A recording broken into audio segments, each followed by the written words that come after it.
Bonjour, dernière ligne droite en ce mois de juin, avec à la clé pour les 6e primaires, une nouvelle école peut-être. Il a fallu faire des démarches, c'est ce qu'on appelle le décret inscription. Entre-temps, il y a bien entendu les examens et cette question, les plus méritants doivent-ils alors avoir les meilleures écoles? Faudrait-il y ajouter un indice au mérite?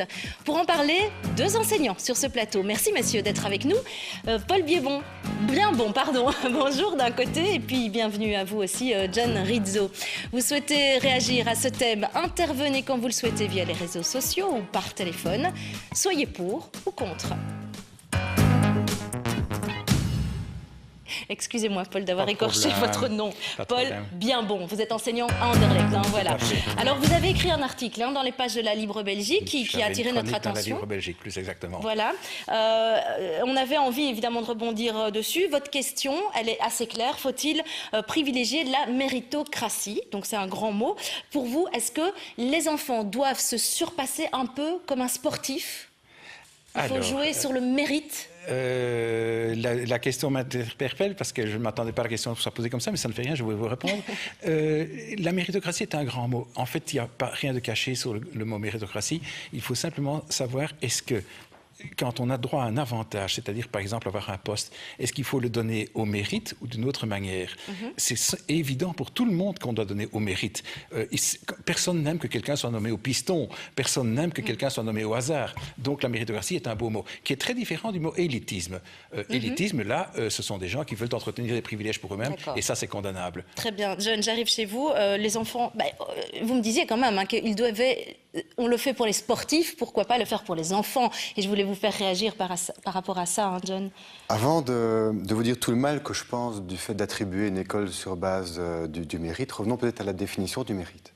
Alors, le Larousse nous dit mérite ce qui rend quelqu'un ou sa conduite digne d'estime, de récompense, eu égard aux difficultés surmontées.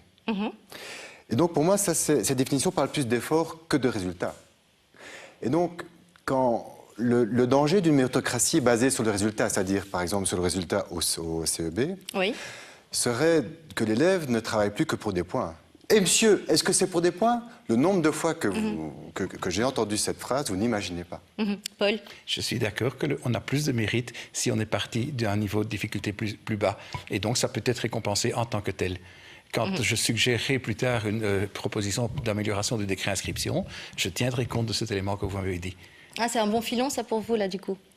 Non, c'était déjà dans mon article. C'était déjà dans mon article, mais c'est difficile à expliquer. Et donc, comme dans une émission grand public, je n'ai pas envie d'aller trop dans les détails qui vont ennuyer tout le monde. Mais sans vouloir aller trop dans les détails, quand même, les neuroscientifiques sont très clairs que le cerveau n'a pas besoin de points pour être motivé à apprendre. Il produit sa propre dopamine quand on franchit, pour prendre de Larousse, une difficulté à surmonter pour récompenser l'apprentissage. Je suis personnellement un grand adepte de la félicitation. Je suis adepte de l'encouragement, de l'émulation également. Vous me parliez de jeu même. De jeu, oui. Je vous l'explique rapidement. Je fais quelque chose que les pédagogues modernes détestent actuellement. Je fais de l'émulation. Pourquoi? Parce que ça a marché chez moi quand j'étais petit. J'ai appris à compter vite grâce à un jeu qu'un professeur avait inventé en classe. L'étape de multiplication. Et donc, je le fais avec mes élèves. En début d'année, j'ai une centaine d'élèves qui ont un cours comparable. Je cote avec beaucoup de soin et de finesse et je leur dis, est-ce que vous voulez jouer un jeu avec moi? Vous êtes un grand peloton de cyclistes, je vous donne des points, mais je ne suis pas un acharné des points parce que j'attache plus d'importance aux commentaires dans le bulletin. Mais je vous donne des points très fins, très justes, et alors vous pourrez avoir un classement. Mais le classement, je ne le donne qu'aux 50% des premiers de la classe, et donc s'il y a 100 élèves, je donnerai leur place aux 150 premiers. Mais je ne donne jamais aux 50 derniers parce qu'il n'y a pas à humilier quelqu'un parce qu'il aurait moins bien résultat. Il faut honorer et respecter tout le monde et élever tout le monde. Dans la question que vous pensiez poser sur les écoles, sur le décret d'inscription, faut-il donner les bonnes écoles aux enfants méritants? Il n'y a pas de bonne école. La bonne école est l'école qui élève chacun des enfants à son meilleur niveau. Et qui correspond peut-être au projet personnel de l'enfant aussi. Tout à fait. Et on a besoin, parfois des frères et sœurs ont besoin d'une école différente. Tout à fait, oui. C'est vrai que là, on privilégie souvent... Je vous laisse réagir. Ce qui m'embête dans cette histoire de décret d'inscription, en tant qu'informaticien, c'est de laisser à un algorithme, finalement, le soin de décider d'un choix aussi complexe et important que le choix d'une école. Et donc, ajouter un critère à cet algorithme, pour moi, ça n'a pas de sens. Il faudrait plutôt remettre l'humain au centre de cette décision, qui est de loin supérieure que les machines encore à l'heure actuelle, pour des décisions aussi subtiles. Donc, dire, on base d'abord définir les points du CEB, lier ça au mérite, déjà c'est un cérémonie au départ. Mais en plus, mettre ça dans un algorithme pour qu'une machine décide du sort des enfants, ça ne m'arrange pas beaucoup non plus. Maintenant, en classe, je suis tout à fait d'accord que ceux qui ont le livre savent bien que je suis d'une exigence crasse. Le sens de l'effort, le mérite, le fait d'avoir progressé et le valoriser, comme vous le faites très bien, c'est capital.